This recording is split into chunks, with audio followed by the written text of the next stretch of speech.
les sports, les infos, la musique, l'actualité, le tout amusé et servi à chaud pour vous sur Radio Clédou.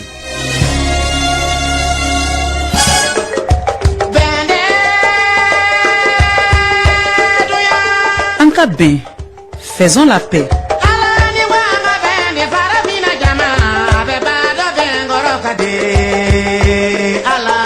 Ankabin est une nouvelle émission de Radio Clédou qui parle de paix, de pardon, de justice et réconciliation. La paix au cœur du développement, la justice dans l'équité, en un mot, la réconciliation pour un bonheur commun.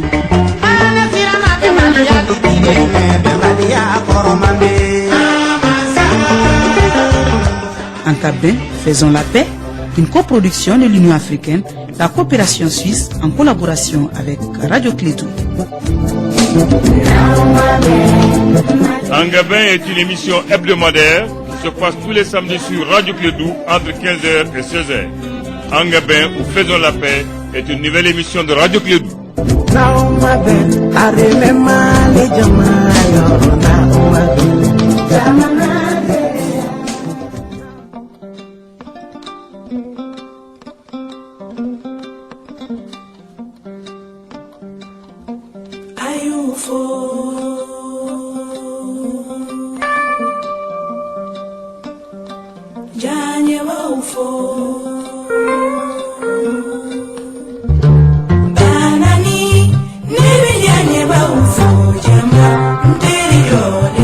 Samedi 9 août 2014, vous écoutez la Radio Clédou, la 101.2 à Bamako, Kaï, Koulikoro, Ségou, Mopti. Nous vous disons bonsoir et bienvenue à l'émission Ankabin, faisons la paix.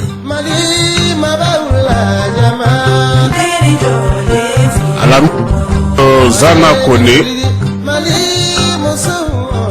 il est de Sikasso. Dans cette émission, il sera question de paix, de réconciliation, d'entente entre les Maliens, mais aussi de pourparlers d'Alger. Après la première round le premier round qui a permis l'adoption d'une feuille de route, cette fois-ci, il s'agira d'aller débattre au fond, de poser les vrais problèmes et d'adopter un accord définitif.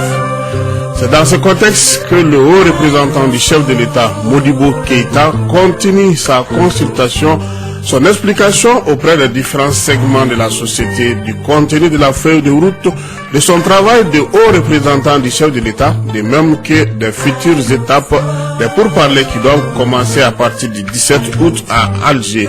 Modibo Keïta était avec la jeunesse. Nous allons vous proposer une très grande partie de cet échange avec la jeunesse malienne.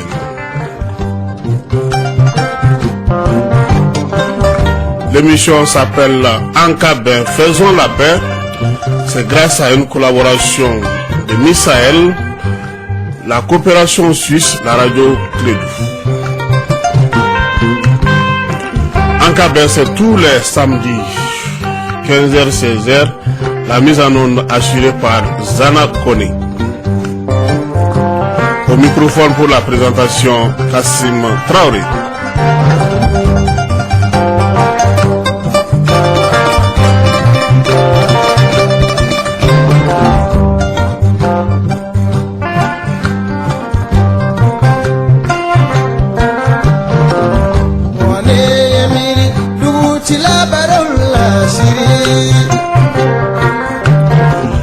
Merci de renouveler votre confiance à la Radio Clédou. L'émission Ankabin d'aujourd'hui sera consacrée au futur pourparlers entre le Mali et les groupes armés. C'est dans ce contexte que le haut représentant du chef de l'État chargé de dialogue inclusif entre les Maliens est en train de rencontrer tour à tour les différents segments de la société civile malienne.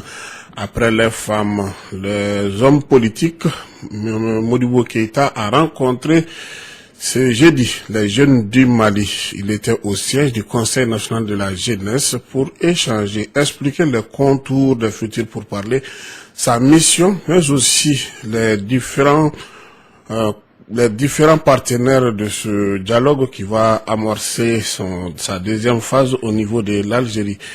Lors de cette rencontre, le Premier ministre Modibo Keïta a été reçu par le président du Conseil national de la jeunesse du Mali, Mohamed Salia Touré. Il parle des projets des jeunes dans le domaine de la paix et de la réconciliation. Nous avons 3 grands projets que nous pensons mettre en œuvre et qui traduisent notre vision de cette réconciliation. Le premier projet, c'est une campagne, un projet qu'on a appelé Médiateur pour la paix, qui est une campagne de sensibilisation contre l'extrémisme violent. Et donc, il y a un projet de $64 000 financé à 100% par l'ambassade des États-Unis au Mali. C'est une expérience que nous avons vue au Niger et qui a bien marché, qui a constitué la contribution des jeunes du Niger à l'effort de paix et de stabilisation de ce pays. Et donc, nous avons décidé de dupliquer cette expérience ici en tenant bien entendu compte du contexte dans lequel nous sommes. Et donc, ce projet, concrètement, en termes d'activité, va procéder à la formation des jeunes contre l'extrémisme violent dans toutes les régions du Mali. Ensuite, à l'élaboration des livrets des messages de la paix. Donc, tous les jeunes du Mali vont apporter ou composer, nous adresser ce qui constitue pour eux leur message pour la paix. Un livret sera élaboré pour la paix. Et des comités de médiateurs également de la paix seront mis en place dans toutes les régions à l'issue de cette campagne. Donc ce projet il va démarrer le 26 août. Et nous ne manquerons pas effectivement de vous inviter à la cérémonie d'ouverture prévue le 26 au CICP avec l'ambassadeur des États-Unis. Le deuxième projet, c'est un forum international des jeunes sur la paix et la sécurité que le Conseil national de la jeunesse du Mali projette d'organiser le 16-17 septembre à Bamako. Une rencontre qui va convier à Bamako l'ensemble des jeunes du Sahel pour réfléchir sur la contribution effectivement que les jeunes peuvent apporter dans la stabilisation de nos États et surtout se pencher sur la dimension formation professionnelle des jeunes, parce que la question c'est que tant que nous ne donnons pas des perspectives effectivement à la jeunesse, c'est sûr que nous constituons effectivement des djihadistes en puissance, parce que les jeunes, compte tenu de leur position économique vulnérable, sont souvent très facilement emballés dans des combats qui ne sont pas forcément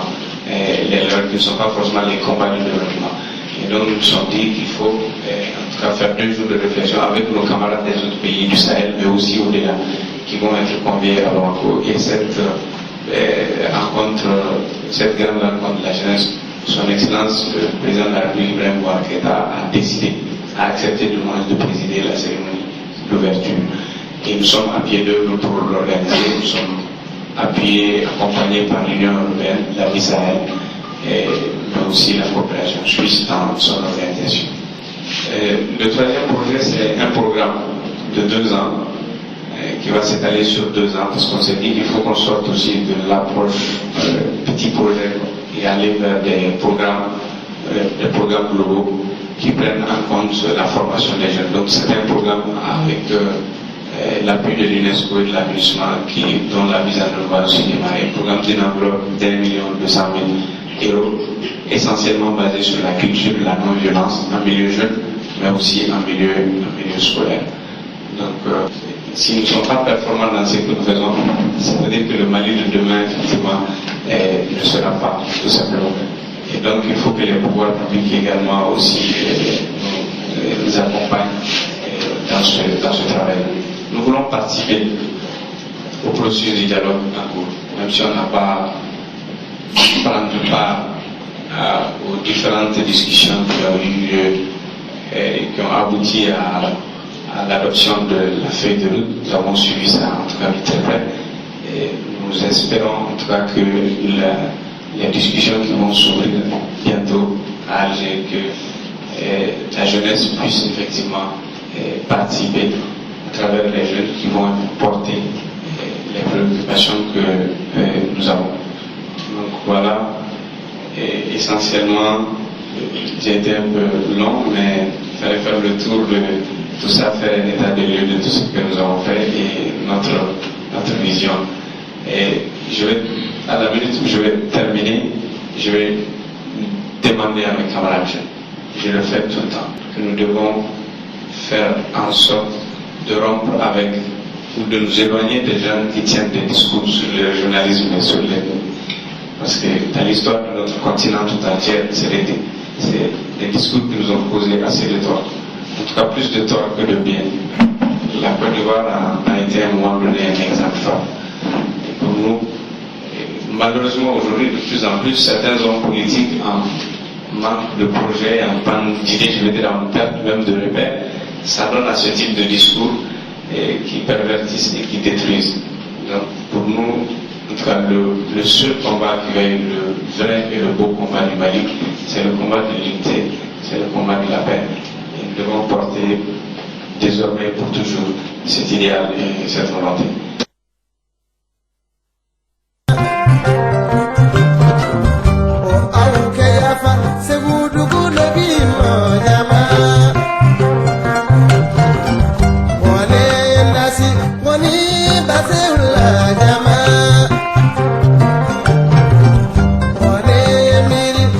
Vous êtes toujours à l'écoute de la radio Clédou, vous suivez l'émission Anka-Ben. Nous allons maintenant écouter le haut représentant du chef de l'État, M. Modibo Keïta, qui va nous expliquer d'abord comment le processus de dialogue inclusif a été entamé, comment il est devenu haut représentant du président de la République et comment il a été accepté par les groupes armés. La mission qui m'a été confiée a été décrite à un moment où il y avait une espèce de petite confusion parce qu'on parlait de dialogue, on parlait de pourparler, il y avait un ministère chargé de la réconciliation et le président de la République venait de nommer son haut représentant pour le dialogue inclusif. Alors il faudrait que je prenne le temps de vous préciser. Alors, il y a donc deux mots. Le premier, c'est les pourparlers inclusifs. Le deuxième, c'est le dialogue inclusif. Le point de départ de notre action a été, il faut le reconnaître ici, l'accord préliminaire de Ouagadougou, qui a été un document capital pour nous, qui avait balisé le chemin. Nous n'avons jamais cessé de le dire. Nous continuons à le dire, mais nous appelons à une espèce d'humilité, même pour le travail qu'on aura accompli. Il faut beaucoup d'humilité. Surtout, c'est une des valeurs de notre pays. Alors cet accord disait, parce qu'il permettait d'organiser les élections présidentielles et législatives, et il a permis que cela soit. Il précisait 60 jours après la mise en place du nouveau gouvernement, que le gouvernement du Mali entame des pourparlers inclusifs avec les mouvements armés en vue d'obtenir un accord de paix global et définitif. Alors chaque fois que vous parlerez alors de pourparler, dites l'objectif c'était quoi? C'est l'accord de paix global et définitif. Mais en dehors de ça, un accord s'il est obtenu, et si les hommes ne sont pas prêts à s'accepter, à desserrer les poings, à se regarder dans les yeux, cet accord n'a pas beaucoup de chances de survivre. C'est pourquoi il y a l'autre mot, dialogue inclusif. Ce dialogue inclusif n'a pas pour objectif d'obtenir un accord de paix, mais il a pour objectif de réconcilier la nation malienne. Et cela est aujourd'hui confié au ministère chargé de la réconciliation. Voilà les deux éléments. Les pourparlers inclusifs qui ont pour objectif l'accord de paix global et définitif. J'ai la charge de cette séquence. Le dialogue inclusif qui va regrouper l'ensemble de la communauté malienne du nord comme du sud, du centre à l'est et qui a comme objectif la réconciliation nationale. Ceci est un élément important pour nous, mais il est dans le portefeuille du ministère chargé de la réconciliation. Alors vous allez me poser la question, mais pourquoi inclusif de part et d'autre? Alors le pourparler inclusif c'est quoi? C'est ça qui permet au gouvernement de discuter avec les mouvements armés. Et il faudrait préciser qu'à Ouagadougou, les signataires de cet accord, c'était d'une part le gouvernement du Mali et d'autre part les mouvements armés qu'on appelle les signataires. Ce jour-là, il y en avait deux qui étaient des signataires. Le premier c'était le MLA, le deuxième c'était le ACEA. On On appelle ça les mouvements signataires de l'accord. Mais comme il y a d'autres mouvements qui, eux aussi, ont signé ce qu'on appelle un protocole d'adhésion à l'accord, qui leur confère aussi la qualité de partie prenante. Eux, on les appelle les mouvements, les signataires et les adhérents. C'était à l'époque le mouvement arabe de Ghazawat, et il y avait la coordination des forces patriotiques de résistance. C'était les deux. Mais puisqu'ils ont adhéré à la lettre et à l'esprit de l'accord de Ouagadougou, il n'y a aucune raison qu'ils ne soient pas considérés comme partie prenante au même titre que les premiers. Voilà cette précision que je voulais vous donner. Vous lirez dans les accords les signataires et les adhérents. Pour nous, le résultat, c'est ça. C'est des forces qu'il faut prendre en compte dans la résolution de la question. Mais comme vous le savez, malheureusement, ce n'est pas l'image de votre organisation. Et bien, le démon de la scission a gagné ce mouvement. Alors aujourd'hui, vous avez 2 MAA, 2 mouvements arabes de l'Azawad, et vous avez la coordination des mouvements patriotiques, vous avez aussi 2 mouvements. Et le MLA, lui aussi, a une dissidence. Mais il faut, avec tout ça, préciser que l'objectif essentiel, c'est d'aller vers la paix. Alors, je voudrais, Monsieur le Président, que cela soit bien perçu. La différence qu'il y a entre les pourparlers et le dialogue. Alors, c'est pourquoi, quand les gens me disent, bon, il faut que nous participions effectivement aux pourparlers, je dis, d'accord, ça c'est normal. Mais comme les pourparlers ont pour but d'avoir un accord de paix, donc dans une situation de belligérance, est-ce que il peut être possible aujourd'hui de l'étendre à toutes les communautés maliennes? On n'est pas en guerre avec ceux de Caille, on n'est pas en guerre avec ceux de Sikasso, on n'est pas en guerre avec ceux de Kao. Mais il faut, puisque les accords vont porter sur des sujets qui engagent la nation malienne, il faut alors que les forces vives soient consultées, qu'elles soient sollicitées pour contribuer au processus, qu'elles puissent donner leur point de vue, au besoin de faire des recommandations au moment où nous allons discuter des questions de fond. C'est une des raisons pour lesquelles j'ai souhaité vous rencontrer. Alors, il y a aussi, on peut se poser la question, mais quel est mon rôle à moi? Et ça, j'ai souvent dit que le représentant du président de la République ne pouvait pas avoir les mêmes fonctions que le représentant du chef de l'État. Alors, ça peut paraître paradoxal, mais il y a une différence entre les fonctions de président de la République et les fonctions de chef de l'État. Car on peut être chef de l'État sans être élu. Notre histoire a connu des situations comme ça. Donc quand on arrive au sommet de l'État sans être élu, on ne peut pas porter le titre de président de la République. On porte le titre de chef de l'État. À ce moment, le chef de l'État, il a son programme, il a sa vision. Il veut l'exécuter. Mais le président de la République, lui, élu, et s'il est même un homme politique, il doit aussitôt abandonner la direction effective de son parti, mais pour se mettre à égalité par rapport à l'ensemble des Maliens. C'est ça le rôle du président. Même si le chef de l'État veut exécuter des programmes qui heurtent des Maliens, le président de la République dit, mais monsieur le chef de l'État, arrêtez-vous. Moi, je suis le président de la République, à égalité par rapport à tous les citoyens. Je souhaite que vous en discutiez. Donc, puisqu'il s'agit de pourparlers intermaliens, le représentant du président de la République ne pouvait pas intégrer ni l'équipe du gouvernement, ni l'équipe des mouvements armés. Je préfère vous dire ça. Si dans la salle de négociation, je ne peux pas être du côté du gouvernement, je ne peux pas être non plus du côté des mouvements armés, mon rôle, c'est de créer un climat de confiance. Il s'agit des Maliens. Il s'agit des Maliens. C'est de créer un climat de confiance, de procéder au rapprochement des points de vue en vue d'aller vers un consensus. Voilà essentiellement. Je l'avais moi-même compris comme ça, jusqu'à un certain moment, où souvent les gens m'entendaient dire, oui, je suis facilitateur, je suis médiateur. Bon, moi-même, j'ai souvent donné mon accord à ça, mais c'était naïf de ma part.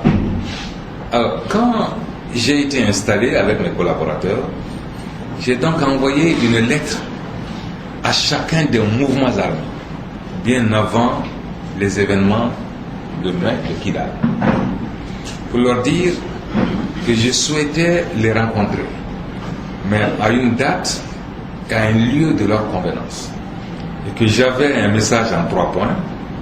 D'abord qu'on se connaisse, ensuite que je leur porte le message de paix du président de la République, et que je les écoute pour qu'ils me fassent part de leurs suggestions.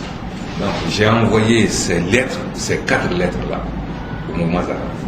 Alors, ils m'ont répondu en disant oui, nous sommes d'accord pour vous rencontrer, mais c'est à vous de fixer un lieu. Bon, moi je n'étais pas naïf, je savais qu'il fallait faire très attention parce que culturellement, quand vous demandez à quelqu'un de vous recevoir, il ne vous appartient plus de fixer le lieu.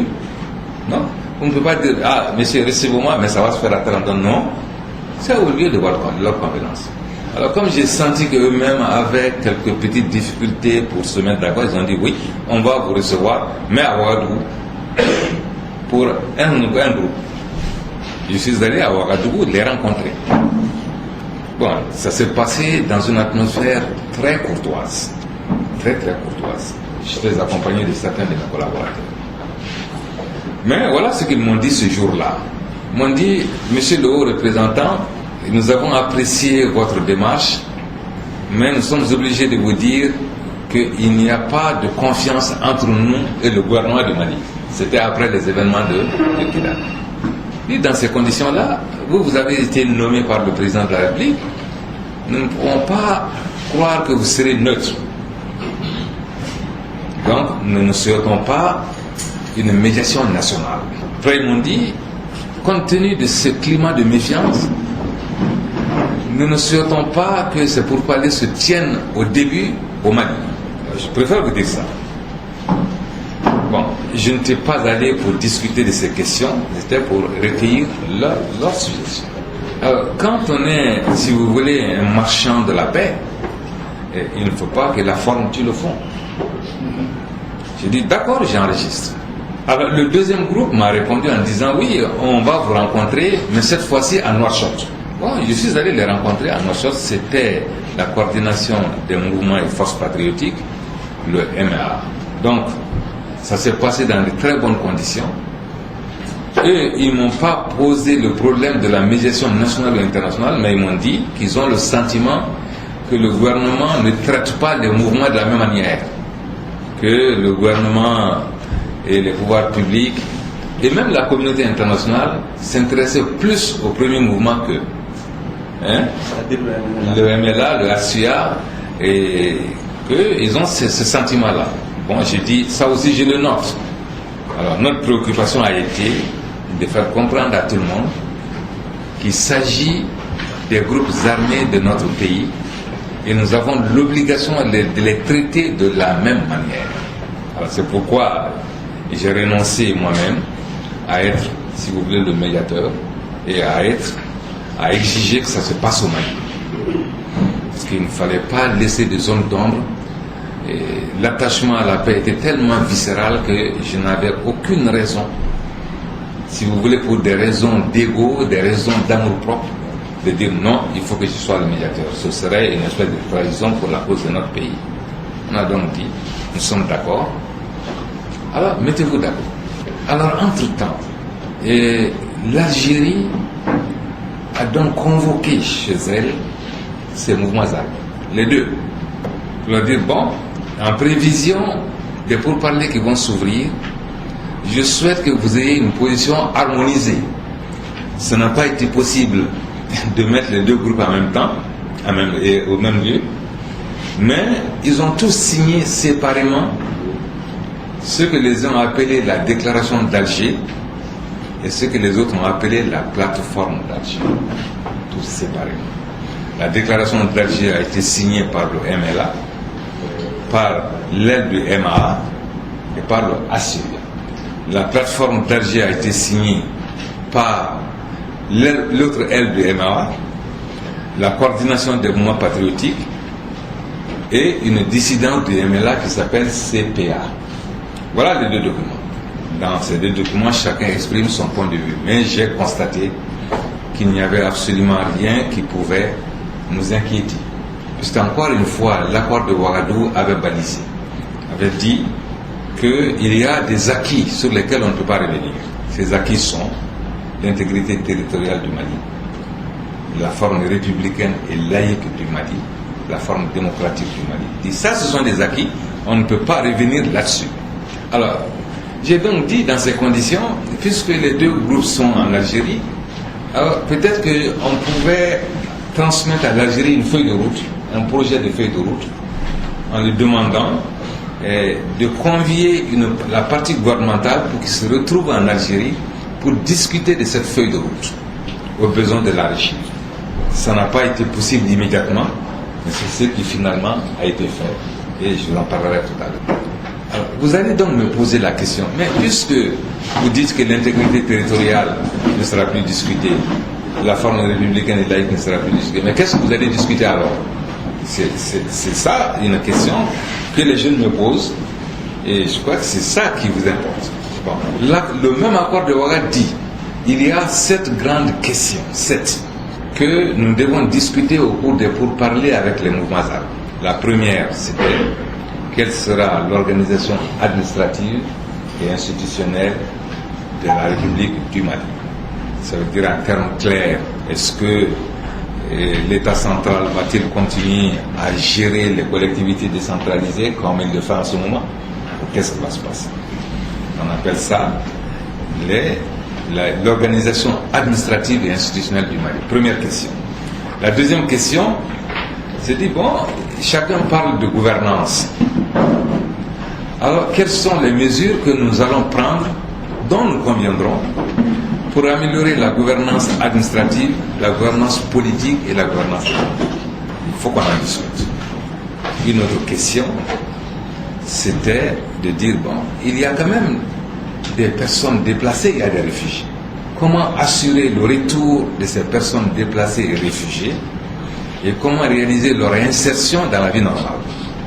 Il faut qu'on en discute.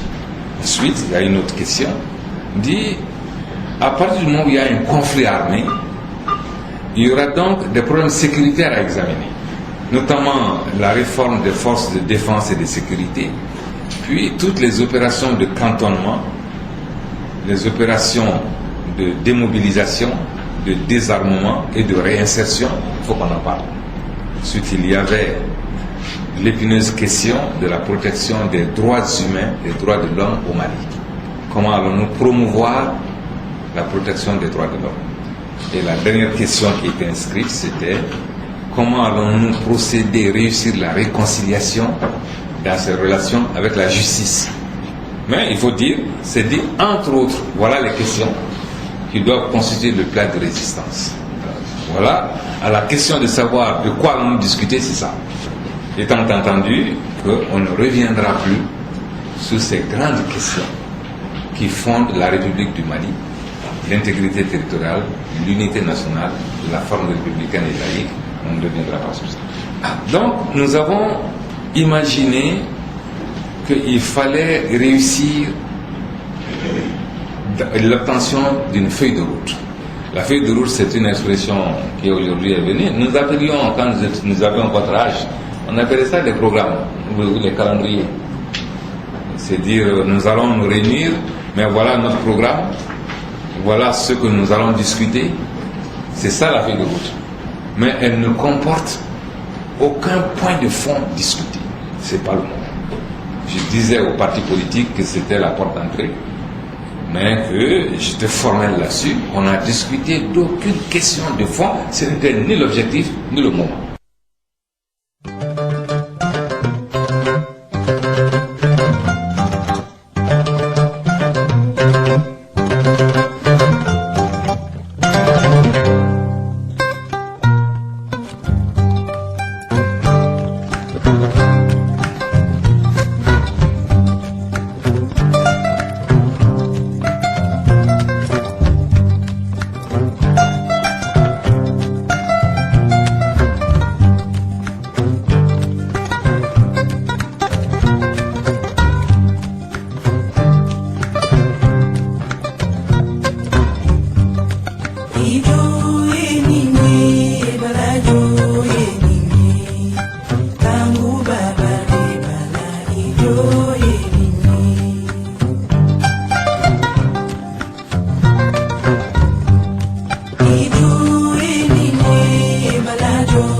Vous suivez l'émission En Cabin, faisons la paix, dédiée aujourd'hui aux péripéties du haut représentant du chef de l'État, M. Modibo Keïta, qui commence les préparatifs du 17 août prochain.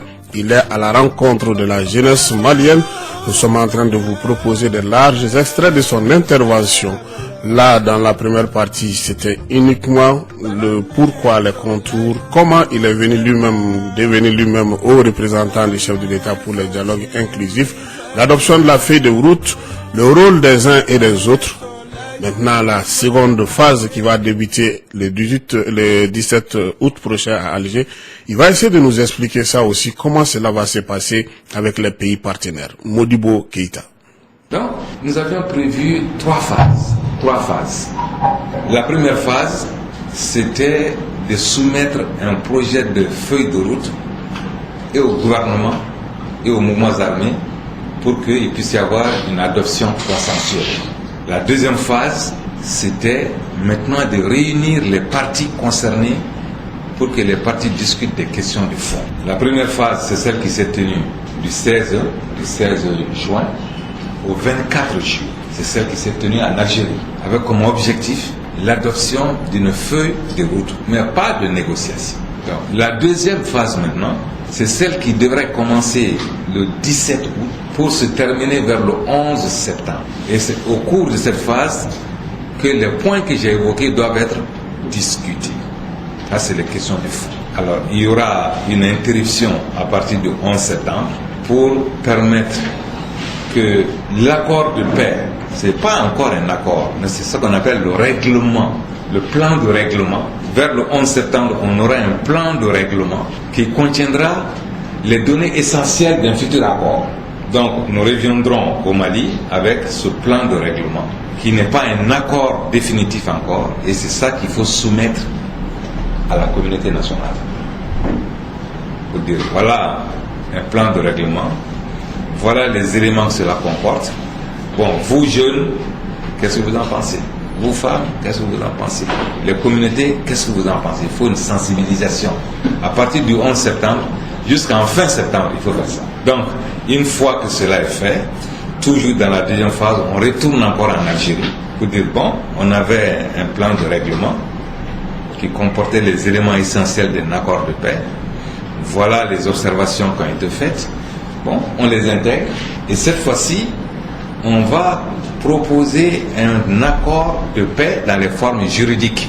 Donc, cette phase, en principe, fin octobre, devrait s'achever sur un accord de paix, mais qui n'aura pas été signé. Mais il aura intégré les observations des communautés, il aura intégré les points de vue communs, mais il n'aura pas été signé. Et là s'achève la phase numéro 2. La dernière phase, c'est ce qu'on appelle la phase de la signature solennelle. Et il est convenu dans la feuille de route que cela se passe au Mali. À ce moment, les problèmes auraient été traités et réglés. Il s'agira solennellement de signer cet accord de paix global et définitif. Voilà les phases. Mais entre-temps, vous pouvez me poser la question, mais comment, au cours de la deuxième phase, vous allez participer? Alors que ça se passe en Algérie. Encore une fois, l'accord de Ouagadougou est très clair. Il dit, ceux qui vont négocier, d'abord le gouvernement du Mali, les mouvements armés, mais les représentants des communautés du Nord. C'est ce que l'accord dit. Alors, c'est pour cette raison que nous avons pensé que dans l'organisation de la phase numéro 2, il fallait avoir des commissions de travail. Il y a des plénières, il y a les commissions de travail. Les commissions de travail comprendront et les membres du gouvernement, les représentants du gouvernement, les représentants des mouvements armés, mais les représentants des communautés maliennes dans les sous-commissions de travail. Il y en aura 4. Il y aura 4 sous-commissions. Il y a une première sous-commission qui va s'occuper des questions politiques et institutionnelles, une deuxième question qui va s'occuper des questions sécuritaires, une troisième commission qui s'occupera des questions de développement et une troisième commission qui s'occupera de la réconciliation, de l'action humanitaire et des aspects culturels. Alors, nous souhaitons que les représentants des communautés puissent à ce niveau-là discuter avant même qu'on ait un plan de règlement. Est-ce que c'est pas pour cette raison que je vous avais envoyé une lettre? Bon. Donc, voilà comment ça s'organise. Les plénières auront une voix délibérative, elles comprendront le gouvernement, les mouvements armés. Mais la plénière statuera selon les conclusions des commissions de travail. Alors maintenant, vous pouvez me poser la question, mais quelle sera la place de la communauté internationale dans tout cela? Qui va assurer la facilitation? Qui va assurer la médiation? Je vous ai dit que moi, je ne suis pas négociateur. C'est le gouvernement du Mali qui est le négociateur. Mon rôle, c'est de rapprocher les points de vue, d'être le représentant du président pour qu'en cas de blocage, nous puissions travailler à rapprocher les points de vue après consultation du président de la République ou consultation d'autres voix. Alors, donc la facilitation a été confiée à un groupe qui est composé de l'Algérie, composé du Burkina, du Niger, du Tchad, de la Mauritanie comme pays. En plus, il y a les Nations Unies, l'Union africaine, la CEDEAO, l'Union européenne et l'organisation de la conférence islamique. Voilà le staff des médiateurs, avec comme chef de file l'Algérie. Alors, j'ai souvent entendu les gens dire, mais pourquoi vous avez choisi l'Algérie? Pourquoi vous êtes allés vous jeter dans les mains de l'Algérie? Alors vous, jeunes, je préfère vous dire la chose suivante. Quand vous avez plusieurs acteurs comme ça, vous essayez de deviner les intérêts que chaque acteur poursuit. Vous dites, bon, tel acteur, quel est son intérêt dans ça? Quel acteur, quel est son intérêt dans ça? Mais il faut que vous soyez capable vous-même de définir les intérêts que poursuit le peuple du Mali. Il faudrait que vous soyez capable de dessiner ça. Alors, vous faites une comparaison, vous dites, bon, pour me permettre de réaliser l'intérêt supérieur du Mali, quels sont les autres intérêts qui se rapprochent et qui peuvent nous aider à l'avoir? Alors si vous ne faites pas ce travail-là, vous allez être à la traîne des autres. Vous allez être à la traîne des autres. Alors que les autres doivent vous accompagner. Mais vous ne devez pas accompagner les autres. C'est pourquoi il était important pour nous de dire, voilà, a priori, ce que veut le peuple du Mali. Ce sera conforté par les populations. Quand vous regardez ces camps de réfugiés, quand vous regardez comment vivent les populations maliennes dans leur ensemble, particulièrement au nord, parce que la crise a affecté toutes les populations du nord. Elle a affecté toutes les populations du Sahel occidental. Elle a affecté toutes les populations maliennes au centre comme au sud. C'est en fonction de ça qu'il faut qu'il y ait un mouvement d'ensemble pour toutes les forces vives de la nation. Non pas pour plaire à tel ou tel, mais pour se mobiliser autour de la paix, autour de la nation. C'est ce qui est aujourd'hui nécessaire. Monsieur le Président, vous m'avez dit, vous êtes apolitique, c'est vrai, mais tous les citoyens du Mali doivent avoir une vision, non pas politicienne, mais politique. La vision politique, c'est quoi? C'est l'amélioration des conditions de vie du peuple. Ce n'est pas, si vous voulez, une stratégie pour tel accès au pouvoir. Ça, c'est pas la vision politique. Les Maliens, quels qu'ils soient, sont soucieux de l'amélioration des conditions de vie du peuple du Mali. Le mot politique, ça vient de quoi? Mais c'est la police. Ça vient de la ville. Ça veut dire qu'on cherche à améliorer les conditions de vie des habitants.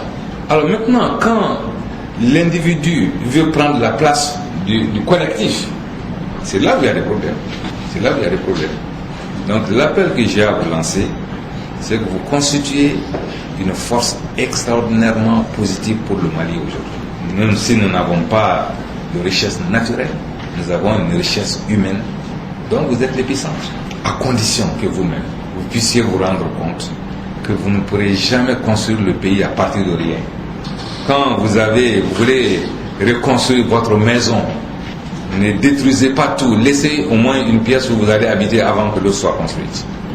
Et quand un bâtiment est construit, alors aucune brique n'a le droit de dire moi, puisque c'est la force critique de toutes les briques qui font la maison. Alors vous avez pu faire intervenir des maçons, des ouvriers, des ferrailleurs, des électriciens, des plombiers. Mais acceptez qu'à un moment donné, le dernier ouvrier que vous allez appeler, c'est lequel? Le dernier. Voilà, le peintre.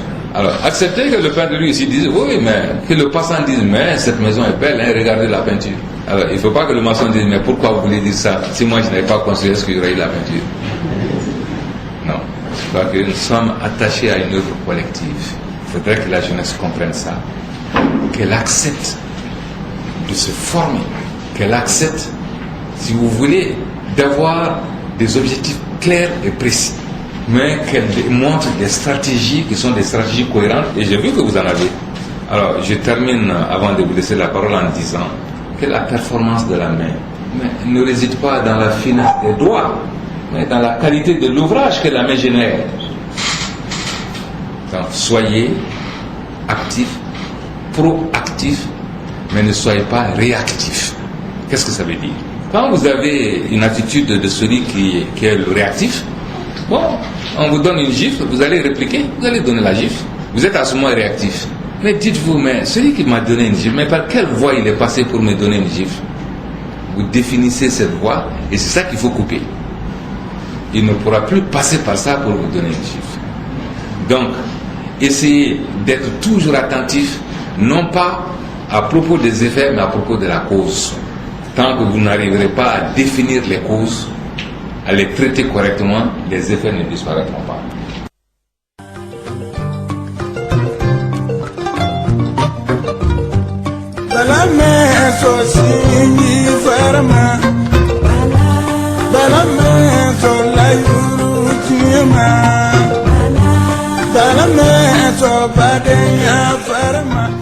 Raison de plus pour écouter cette émission Ankabé qui se passe tous les samedis sur la radio Clédou. C'était là de larges extraits de l'intervention de Modibo Keïta, haut représentant du chef de l'État pour le dialogue inclusif entre les Maliens. Zana Kone est à la partie technique pour la mise en onde de cette émission. Maintenant, Zana, c'est la dernière phase de cette émission aussi, les appels téléphoniques. Vous venez d'écouter tout ce qui doit se faire du début jusqu'à la fin du processus de dialogue au Mali. L'ancien Premier ministre Modibo Keïta a été on ne peut plus explicite pour ce qui est du déroulement de pourparlers du dialogue inclusif entre les Maliens. Son rôle, le rôle de tout un chacun, mais aussi la participation citoyenne. Le numéro c'est le 20 21 0011.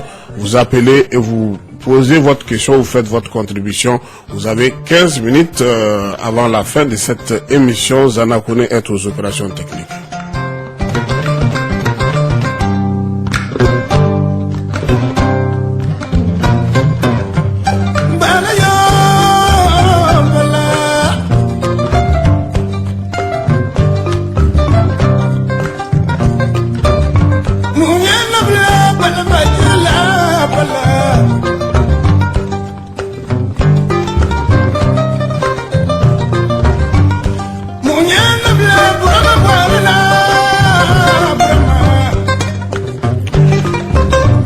Allô?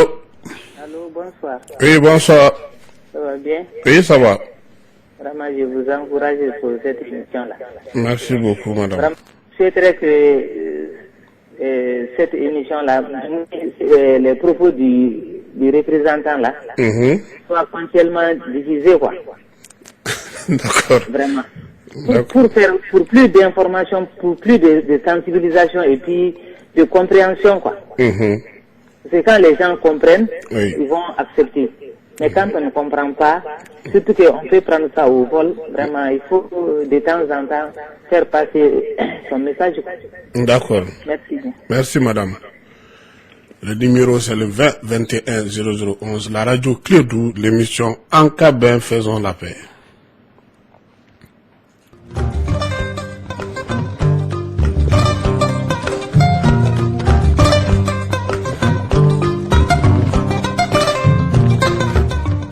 Allô? Allô? Oui. Bonsoir. Oui, bonsoir. C'est Radio Clédou. Oui. Pourrais-je parler à Kassim?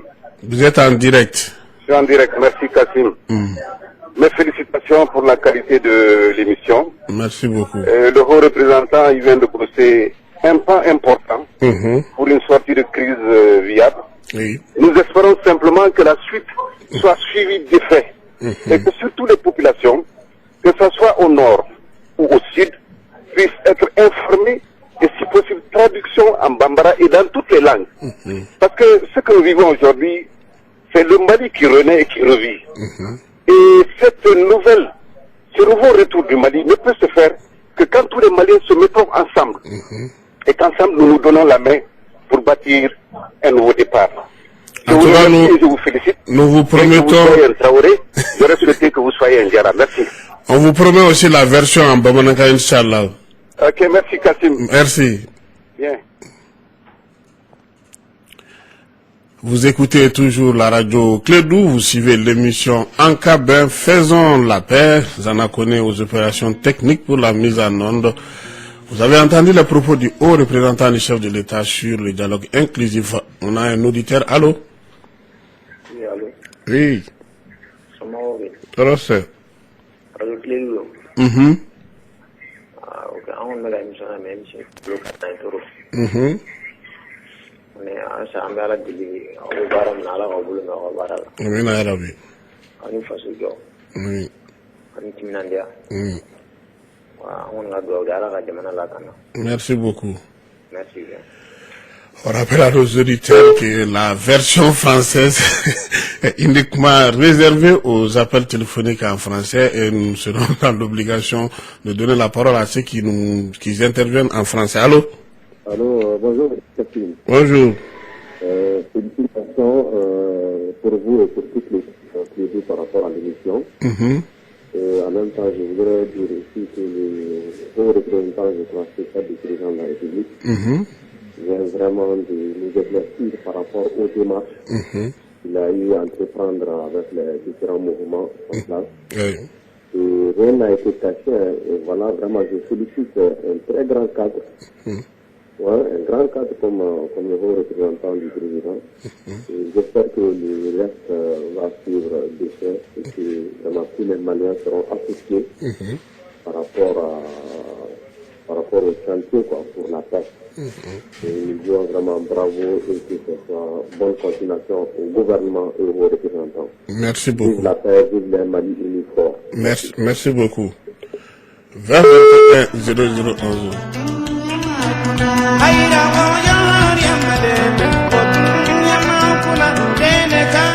Zana Kone a été contaminé par les soirées. Allô? Bonsoir, grand frère Kassim. Bonsoir. Ketaïsa, alias Fijol. Oui.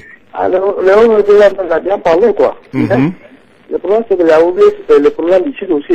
Le problème, comme le cas de Djemini.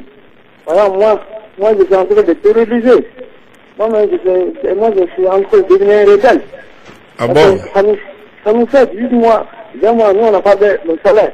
S'ils sont en train de résoudre le problème de nous, il ne faut pas qu'on oublie aussi.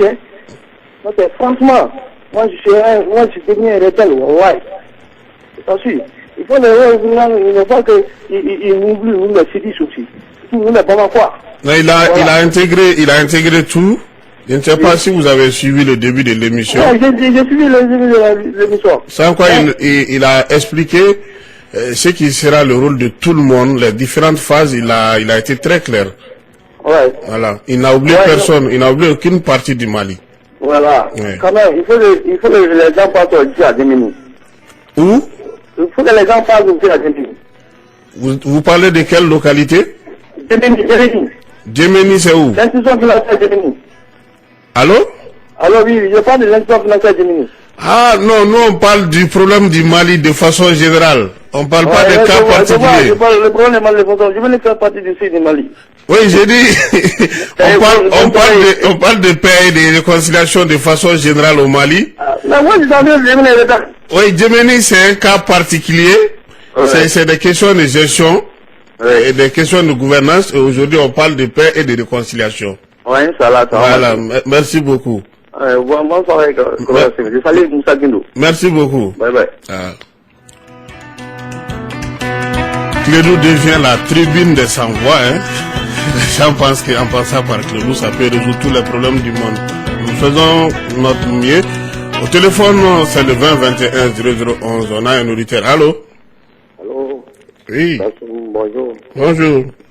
Vous allez bien? Oui, ça va. Juste pour féliciter l'émission et dire que vraiment nous sommes rassurés si on on entend l'intervention disons, du représentant du président de la République, monsieur Modibo, son excellence Modibo Keïta, qui est vraiment un homme d'État qui nous rassure déjà par rapport au fait que les négociations vont se passer très bien. J'appuie aussi le souhait de l'auditeur qui a intervenu pour dire qu'il faut de temps en temps faire passer les extraits de l'intervention de son excellence. Voilà, pour que les gens puissent être édifiés et que chacun puisse avoir son compte là-dedans. D'accord. Voilà, c'est toujours ça. Vraiment, merci. C'est juste pour dire que l'émission, vraiment, c'est assez encourageant. Merci beaucoup. Ok, merci bien. 20 la radio Clédou, l'émission s'appelle Ankabin, faisons la paix. On a un auditeur. Allô? Allô? Allô? Oui. Oui, bonjour, Kassim. Oui, bonjour. Ça va? Oui, ça va. Ok. Donc, je viens d'entendre le représentant. Mais Kassim, la solution de tout ça là, ça amène à quoi? Hein? L'objet qui est derrière toutes ces négociations là, le résultat c'est quoi? C'est l'intégrité. Ou bien?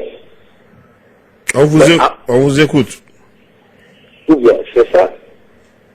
Mais c'est ce même méthode-là qui a été fait avant, qu'on a refusé ici. Et maintenant, on revient à la même chose. Hein? Oui, on vous écoute. Non, mais c'est pas possible, ça. Hein? Si on avait refusé, on revient là-dessus encore. Et après, on dit c'est une bonne initiative. Mais attendez. On a déjà vu tout ça avant. Le problème est qu'il faut changer de méthode avec ces gens-là, c'est tout. Hein? Mais sauf qu'à la différence cette fois-ci, oui, il y a la communauté internationale, oui, il y a aussi d'autres pays. Et les autres accords, je ne sais pas si vous les avez suivis, c'était l'Algérie qui était le parrain des autres accords. Alors que cette fois-ci seulement, vous prenez la liste des pays partenaires du Mali, c'est plus de 5. Sans compter la communauté internationale, l'Union européenne, qui n'avait jamais été associée à un accord. Là, c'est une différence. La deuxième différence, ça, c'est le fait même que la population soit au courant des différentes étapes du processus d'élaboration pour aboutir à un accord. Oui. Et la troisième innovation est que aujourd'hui, vous êtes au courant de ce qui se passe en votre nom.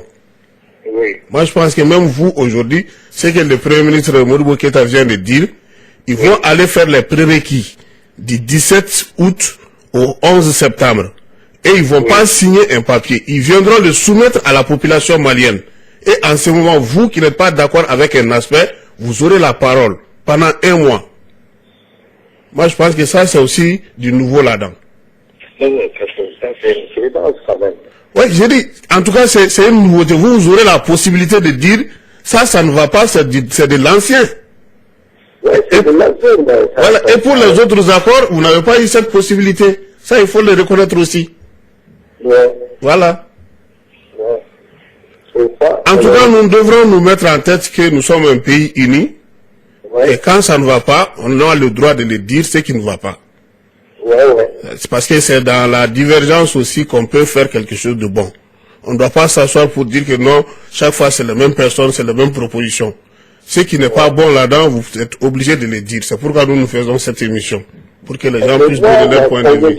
Ma conviction personnelle, moi je ne vois pas l'intérêt de tout ça. Qu'est-ce que l'intérêt du Malien même? Qu'est-ce que le Malien fait? Qu'est-ce que notre intérêt c'est quoi?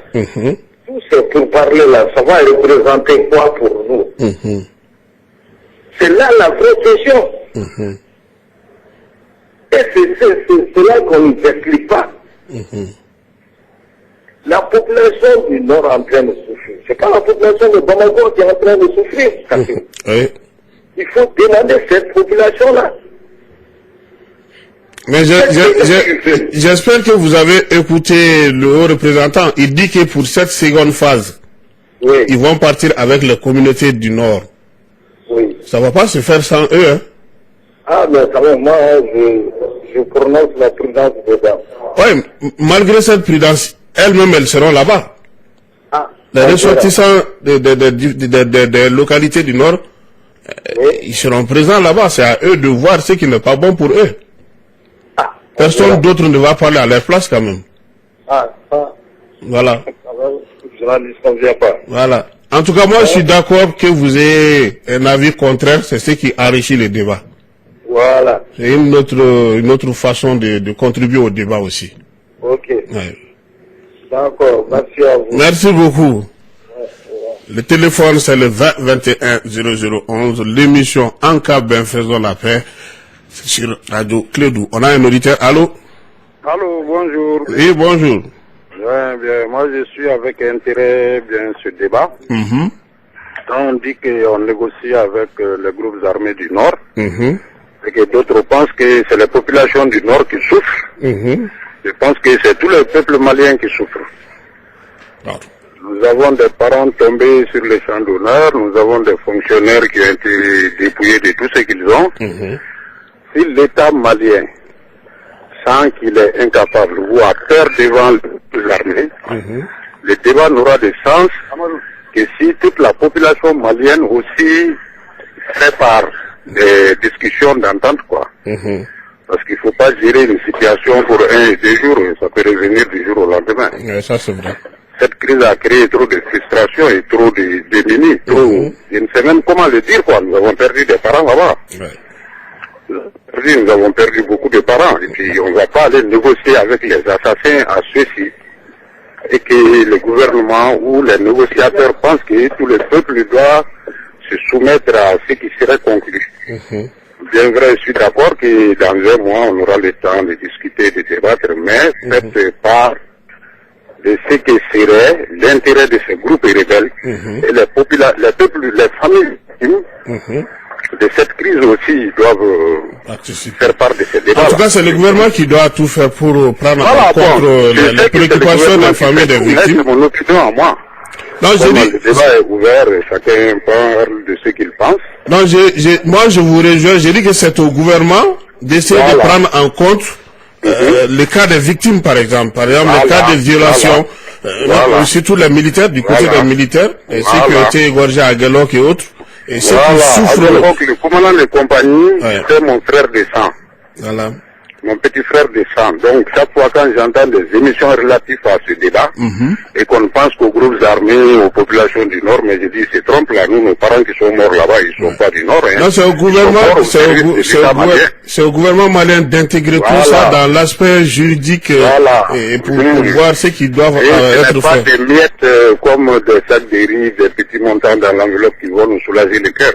Ça, c'est vrai. Mais le profit de tout le peuple, c'est ce qui va nous soulager pour tous les restes de notre vie. Et ça permettra même à d'autres jeunes de s'engager pour la nation. Et à d'autres d'avoir le courage d'être militaires, et à d'autres fonctionnaires d'accepter d'aller servir au Nord. Voilà. Monsieur Traoré, on vous remercie beaucoup. Merci infiniment. Bonne écoute, toujours en compagnie de Clédou. Merci. Zana, c'est le dernier auditeur parce que nous sommes au terme de notre émission. Il est 16h et...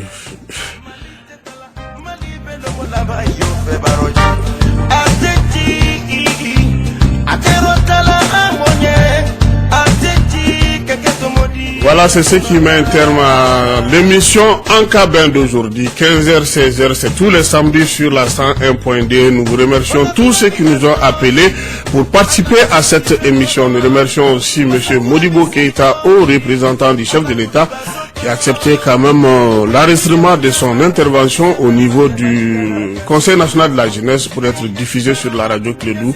Je pense que beaucoup de personnes, beaucoup d'auditeurs ont tiré d'énormes informations au cours de cette émission. En tout cas, Elle a été mise en onde par Zana Kone. Au microphone pour la présentation Kassim Traoré. Samedi prochain, nous allons nous retrouver avec notre invité.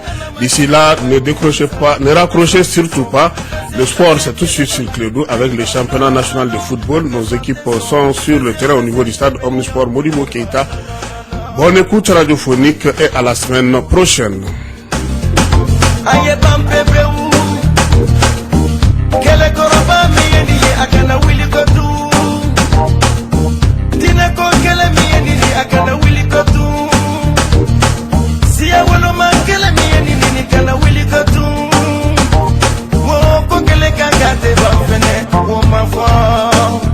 Kana marifata gata te bafene woman for iye jugulu madula kele ante son fese kele ba mali kudaima no ante son fese le bali yan kudaima no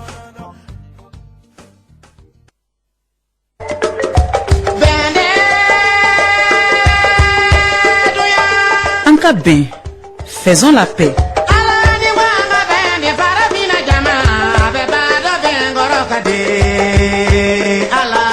Anka Ben est une nouvelle émission de Radio Clédou qui parle de paix, de pardon, de justice et réconciliation.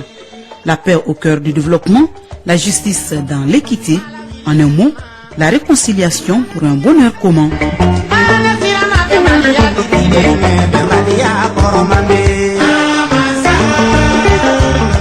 Anka Ben, faisons la paix, une coproduction de l'Union africaine, la coopération suisse en collaboration avec Radio Clédou. Anka Ben est une émission hebdomadaire qui se passe tous les samedis sur Radio Clédou entre 15h et 16h. Anka Ben ou Faisons la paix est une nouvelle émission de Radio Clédou. Na